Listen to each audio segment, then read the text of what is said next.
frikën e ka. Dhe njeriu frikën e ka. Pse ne kemi qenë të varfër në sistem të Enver Hoxhës, të varfër, merrshim një rrogë, po e dishim kur do dalim pension, arsimin e kishim pa lek, shëndetësinë e kishim pa lek, të varfër ishim, po jetoshim, para ma frikë, ligjin e kishim, jetoshim normalisht, kemi jetu më mirë me shnet, jetë gjatësia ka qenë më e madhe, s'kishim nevojë ne të kontrolloshim ushqime, ishte çdo gjë e kontrolluar. Nuk mund të dilte kush të prodhonte diçka që dëmtonte shëndetin, një sa i dilte për i burgu gjithë jetën, përveç anës materiale. Ne sot edhe atyre që bëjmë krime, nuk ju konfiskojmë dhe pasurinë e vjedhur. Fakt dhe pasuria e vjedhur që ti ja ke marr populli pa drejtësisht. Duhet konfiskohet. Duhet kthyer atje ku e ke marr ke populli, po se ktheva atje. Apo nuk ka asnjë efekt. Se ka njerëz që thonë tani themi diçka. Ka njerëz që thonë sa kam fituar 10 miliard lekë ose 1 miliard lekë. Se i bëj 10 vjet burgu e 5 vjet burg. O tu punon 50 vjet e si bën 1 milion lekë. 50 vjet larg familje, shtëpisë. Po, ai pse bën 10 vjet edhe të mor 5 miliard thot lekë. Unë pse duhet të kurrjosesh? Kam qenë në emigracion bona burgu dhe e qiu normal ai. Faktikisht. E kisha vel me gjithë këto goditje ku marrim ne, me ndotjen e ajrit, me shkatrimin e pyjeve, bimësisë, ushqimit, blegtorisë, ka të gjitha. A ka një mënyrë që ne të kujdesemi për veten, të ruajmë veten? Po është edukimi i njerëzimit, jo, për tek kësaj strukturave ose këshillave që dham ne. Vet ju si individ ne unë për shkak jam i ndërgjithshëm, po, unë jam i ndërgjithshëm. Dhe një pjesë e mirë janë po çdo gjë ta morëm të kontrolluar. Kontrolluar. Do kontrollojmë vetë si solucioni që thatë ju nuk punon. I gjej mundësi të kontrolluar. I gjej vetë njerëzit, i gjejnë përgjithësim. Për shembull, po të shohësh tani një pjesë e madhe e njerëzve shkojnë i morin ca prodhime, fruta perime i morin në fshat. Dhe pyesin më dhe kaq thellë pyesin ato. Në filan fshat përdoret ky herbicid ose ky pesticid, nuk përdoret.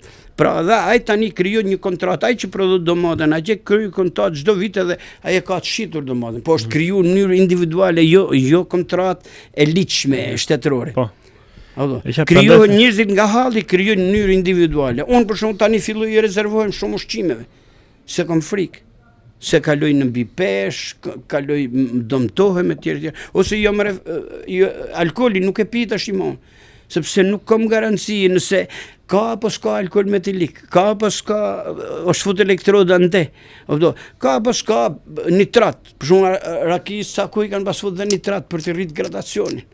Pra dhe nuk kam garanci. Je larguar shumë nga biologjike, nga natyrshme. Nga biologjike, ka dhe gjë nga natyrshme. Po larguar nga artificiale.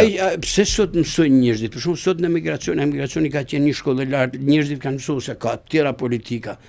Bota për shembull. Mësojnë atje jashtë dhe nuk e bëjnë më. Dhe tani unë për të ruajtur shëndetin tim duhet të marr masat vetë, sepse ndoshta shteti nuk është i atij niveli, nuk duhet të ishte ka 35 vjet duhet të kishte arrit në këto stade. Nuk arrit atëra njerëzit do të marrin masa vetë. Unë shkoj për këtu mor mishin në fshat. Nëse dole tek njerëzit që do të marrin masa vetë dhe gjithmonë këto bisedë që bëjmë ne duke vlerësuar shumë të falenderuar për gjithë këto mesazhe që kalove, do doja që një mesazh për gjithë njerëzit për ato se çka folëm që është temë kryesore që nisëm dhe që është fatkeqësi që ndodh çdo verë në Shqipëri dhe nuk merr masa shteti. Dhe kjo bisedë që bëjmë ne shkon në vesh të shurdh për sa i përket instancave përkatëse që të marrin një lloj mësimi dhe ose të marrin një lloj iniciative tjetër për ta ndryshuar gjendjen. Për njerëzit e thjeshtë që her pas here bien pre e këtyre rreziqeve, bien viktima e këtyre rreziqeve, që ta marrin vetë situatën në dorë përderisa në radh të parë çdo njeri duhet përgjigjet vetë për vetën e vet, për jetën e vet, për familjen e vet. Dhe për këtë duhet marrim masa aq sa na lejohet. Ne, ose kemi mundësi të marrim. Në qoftë se nuk arrim dot ne, ti marrim këto masa për të mbrojtur veten, ke ushqimi, ke mbrojtje natyrës, ke mbrojtja nga në shëndetësi, ke mbrojtja në arsim. Atëherë duhet të organizohemi, të protestojmë që detyrojmë shtetin të na mbrojë shteti, pra ta detyrojmë shtetin të na mbrojë shteti dhe të na financojë shteti. Ne nuk e kemi këtë kulturë akoma. Kultura e protestë është për të mbrojtur veten, për të mbrojtur jetën tonë, për ta bërë jetën tonë sa më normale.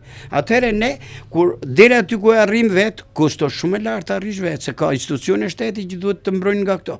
Por megjithatë shteti arritin te stat që nuk të mbron dot. Atëherë ne për të mbrojtur veten duhet të organizohemi ne ti bëjmë presion shtetit me anë protestave që shtetit na mbroj ne, të bëj ligjet, të bëj gjë, të kontrolloj ushqimin, të kontrolloj çdo gjë, të mbroj pyet, të mbroj natyrën, të mbroj këtë.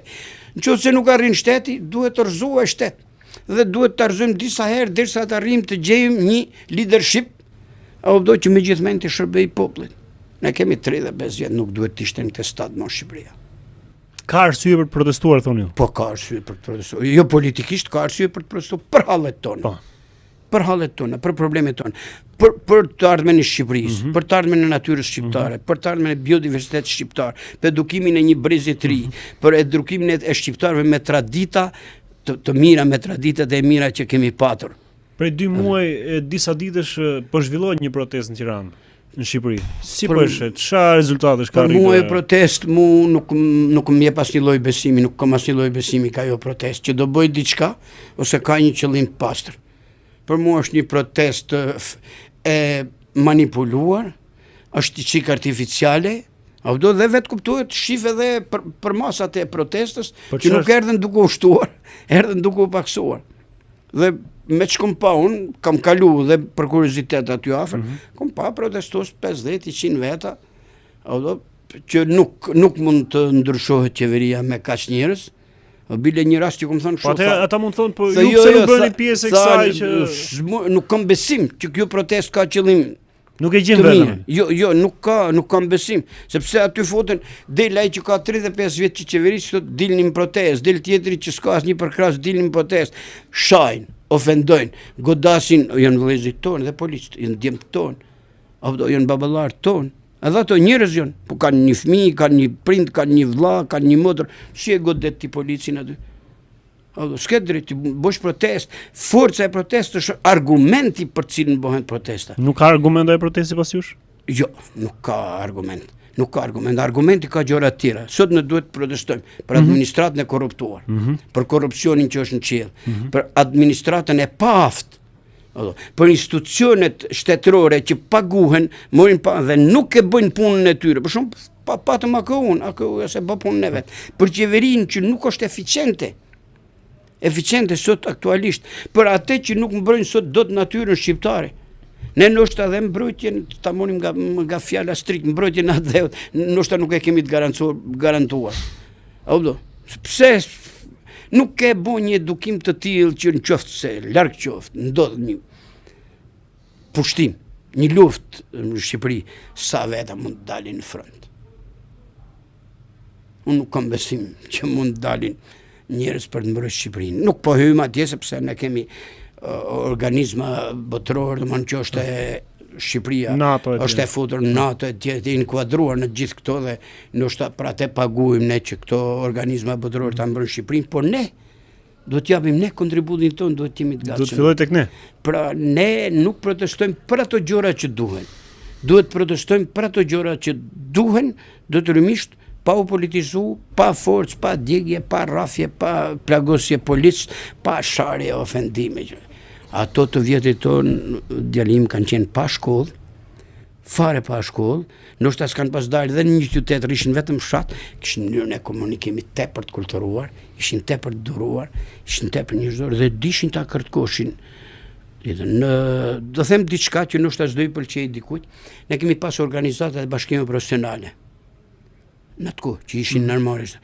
Organizatat e bashkimeve profesionale kur ishin të gjalla kishin drejt të shkarkonin drejtorin.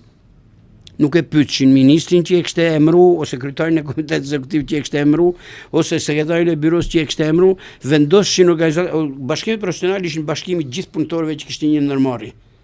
Dhe vendoshin, mblidheshin ato, kishin një kryetar, i propozoshin organit kompetent, për shumë komitetit të shkarkohet filan drejtor, sepse nuk është i aftë për drejtor, ose ka bërë këtë gabimet. Sot ne s'kemi forcë me shkarku një punojës gjenje civile që s'jep një certifikat.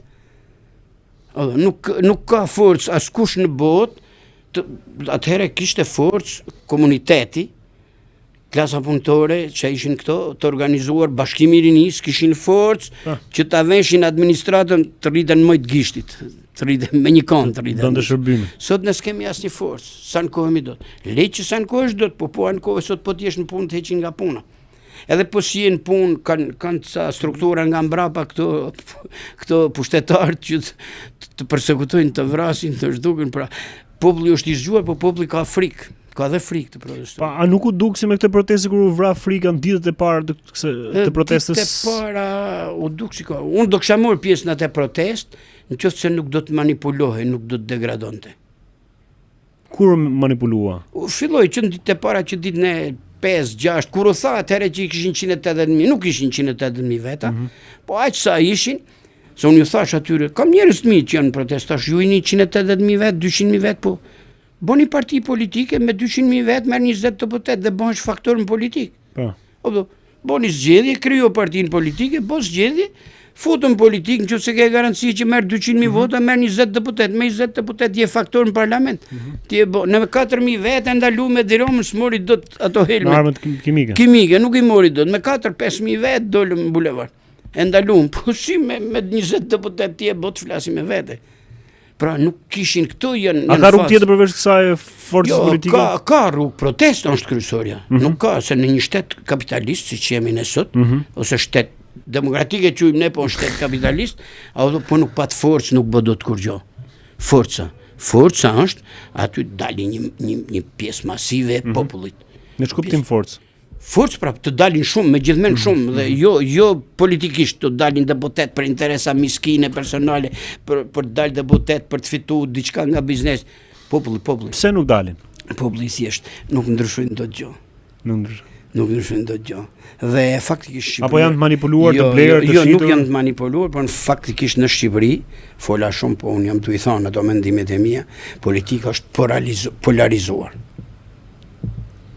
Dy vetë vendosin politik, ai patik njëherë nga politika u kthye prapë, dhe për gjona madhore bashkojnë vota. Erdhi për Shqipërinë, erdhi për të shpëtuar Shqipërinë. Bashkojnë gjona madhore, bashkojnë vota ato dhe bëjnë si t'ju doj qefi. Populli është mirë të ngrihet dhe t'i zhduki të dy, edhe nëse del një leadership jo shumë i aftë, do të fitojë aftësi gjatë qeverisjes, por populli e kontrollon qeverisjen. Pra, për ta përmbledhur të gjithë, ju thoni që duhet të protestohet, por nuk jeni me këtë lloj proteste që po ndodh. Jo, me këtë lloj proteste nuk jam, se kjo nuk u kuptua, jemi të bindur që nuk pat masivitet. Filloi duke u sfumu derisa ra. Po presin shtatorin se Vera, Vapa nuk e ngret dot, sepse kanë bërë dhe gabime, edhe në mënyrën e kulturën e protestimit kanë bërë gabime. Dhe në mënyrën e protestuarit. Pra njerëzit nuk janë larguar nga protesta për shkak vapës, pushimeve, gjëra. Jo, janë largu sepse ato që nuk del një kohë që organizo, po dikush i pagu, por pa pikë. Se mendoni që ka të paguar aty brenda tek ajo protestë? Unë kam të dhëna të sakta që. Të dhëna të sakta. Tjetri po 10 ditë ka marr parat, edhe më tha nuk shkoj më, tha se nuk rrihet aty, nuk durohet dot. Pra edhe pse ka marr parat thot nuk durohet. Kush rri 3 muaj në bulevard pa lekë vëllai. Nuk rri kurkush. Pastaj ato po vinë paksohen çdo ditë, nuk është se po shtohen.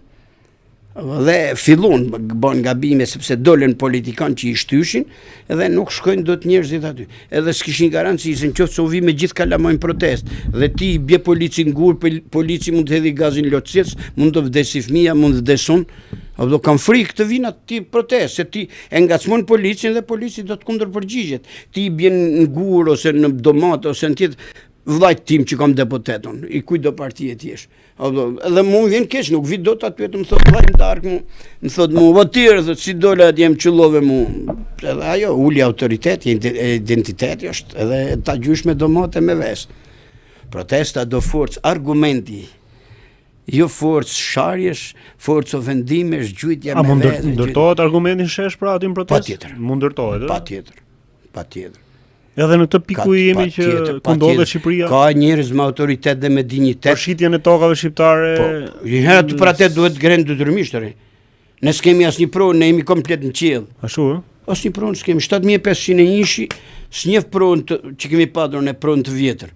Që të nisish. Këto ligjet që po nxjerr ky vjet tjetrit merr tokën aty thotë është kjo paketa e maleve, paketa ideale budalliqe, mos kemi asnjë gjë. Kemi bën letra. Si shin ju këtë paketën e maleve? Çfarë? Është në interesin e shqiptarëve apo kundër? Nuk është në interesin e shqiptarëve, se shqiptarët janë të prirur për të abuzuar. Ai që gjej mundësi dhe bën një marrëveshje me një grup qytetarësh ose fshatarësh dhe merr një pronë, edhe e zhvillon me biznes, po ka bën një marrëveshje me ato që janë pronar, unë jam dakord. Vazhdoj, se unë s'kam mundësinë të bëj një biznes për shkak, por futem aksioner. Vjen një biznes i fuqishëm, edhe më jep mua 100.000, tjetri 150.000, si mas pronësisë që kemi bën një kontratë ligjore, ta zhvillojë biznesin dhe kemi një të ardhmë aksioner ne. Po ai tjetri vjen aty thotë kam pas unë ka pas gjyshi të merr tokën, të merr pronën. Pra kjo shkelje. Kjo 7501 ja ka marr pronën time, që ka pas babai im ose unë vet, ja ka dhënë diku tjetër. Unë mi kat pronë kam fituar, kam blej me Floriun. Ja ka dhënë Berisha me atë pronën e diku tjetër dhe këto është për atë po vriten. Për ditë po vriten njerëzit. Sepse ti ke heq pronën, Enver Hoxha e mori pronën, po e mbajti vet, nuk ja dha diku tjetër. Dhe në fund ajo dorëzoi, siç e pat morë, e morëm ne. Pastaj fillon abuzimi. Pastaj fillon abuzimi. 2 vjet tjetri ka po unë jam nuk di të bëj letra. Po kom pas një pronë që më kalon gjyshi. Ai që i shkon për letra ka shku, ka bë letra false dhe më ka marrë pronën time. Pra këtu nuk do ndaloj vllavrasja. A mendon se do të zgjidhet ndonjëherë kjo 7501? Ja zgjidhet me ligj, po. Kthimi secilin pronën e vetë. Në këtë formë e vran njëri tjetrin jo. Përjashtu një gjë që nuk zgjidhet, për shembull është ndërtuar në tokat e Ahmet Zogut, po thamë se në tokën time ndërtuar një qytet, ndërtuar një banesë. Një qytetar ka harxhu 100 milion lekë për të bërë banesë. Dhe s'mund t'ja prish banesën. Ai të kompensoj pronarin pjesë ose ta kompensoj shteti dhe mund merr taksën e shtëpisë. Ose një qytet nuk duhet të prishet një qytet se ka qenë pronë dikujt. Po tokat pronat e lira, ja baba ti që ka pas pronë. Në qoftë se ai nuk është i Zotit ta zhvilloj. Krijoj ti mundësi me politikat që bën, që ai të mori ca para dhe ta zhvilloj biznesmeni. Siç ka krijuar edhe mundësi tjetër që po merr tokat bujësore për t'ia dhënë. Po për të keni ndonjë mendim për sa i përket tokat bujësore që po ja marrin shtatarëve për ti? Jam kundra. Pse? Tokën ta ketaj t'ja japish atij një herë me letra atij. Ai pastaj të bëj tregun e tokës, ose ta shesi ose të bëj një kontratë me një biznes. Po grumbullon shteti po i thënë në formë kooperative deri nuk ka të drejtë. Nuk ka. O provua ajo kooperativa që nuk dha rezultat. Apo duhet të heqim dorën nga këto. Për mua në politika gabuar dhe kjo është paaftësia, nuk do të thotë se i di kryeministi gjithë. Po ai specialist që ofron. Po ndoshta se dëgjon ai specialist. Jo, ai e dëgjon. S'ka ka shkon. Dëgjon, nuk ka specialistë thonë ju? Nuk ka shkon pa specialist. Sepse specialistët e Zot ose ministrat e Zot po të dhanë dorëheqjen, tërzojnë qeverinë në moment, krijojnë votë besimin në parlament dhe ti bien mat koks dhe porahen mat koks për gjëra të tilla. Nuk është e keq Araba, janë ato specialistë që nuk flasin. Janë këshilltarë që nuk flasin. Këshilltarë që nuk flasin. Këshilltar që nuk flas. Mu po më thirrë kryeministri do t'ja them gjëra të reale, pra te këshilltarti. Se ai mund të jetë për shkak piktor, është doktor tjetri. Ai merr vesh nga siç mor vesh nga inxhinieria priore, ai merr vesh nga doktorat. Por ai të thotë që do ndjekësh muzikën time, thotë. Jep dorëheqje. Po se jep ai si nuk e jep për shkak të rrogës, është i bler nga rroga. Jo, po duhet tërhiqesh ti. Ndryshe ti ngele i pushtuar, pranohet rreth vit të pushtoj serbi. Shko brigadier ke serbi, ose oficer, ose kapter ke serbi, pranohet të pushtoj serbi. Pra ti duhet të arrish që të tërhiqesh dhe ti që je specialist i Zotit, ti që je gjak gjini çfarë ke do ju bësh thirrje. Hajde zotëri se ky na çojnë skëter. Hajde dalim protest, por protest të kulturuar. Protest të kulturuar kom gulse. Mos të lëvizsh aty ke dera fare, as mos gjuj, as mos shaj, mos të lëvizsh aty ke dera fare derisa ai ti thotë. Jo, hajde dalim në orën 7, hajde dalim në bëjmë xhiro dhe vim prapë. Mos det i thotë vetë pse bëra. Protesta e vetme në Shqipëri, unë kam marrë pjesë në rrëzimin e bustit të Enver Hoxhës.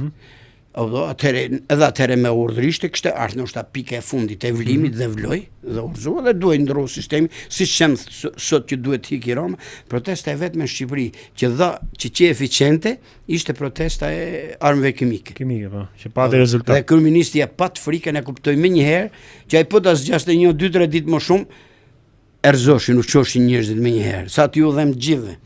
Edhe këtu dhe ne kemi edhe një tmet tjetër që ngrehen për shumë sindikatat e bujqësisë, nuk ngrehen të industrisë, nuk ngrehen të ushtrisë, nuk ngrehen transportit, nuk ngrehen të shërbimeve tjerë. Nuk bëjmë asnjë bashkë. Ka një kulturë demokratike, për një sindikat quhen gjithë sindikatat. Vllai, po nuk arritëm të protestojmë. Dhe në familje, dhe në shoqëri, dhe në qeveri, dhe me kafshë e egra, nëse je në kontakt me to, dhe me pyllin, ti të kërkosh drejtën tonë, pylli drejtën e vet, të protestosh, dialogosh, të konfliktohesh, nuk bën asnjëherë zhvillim.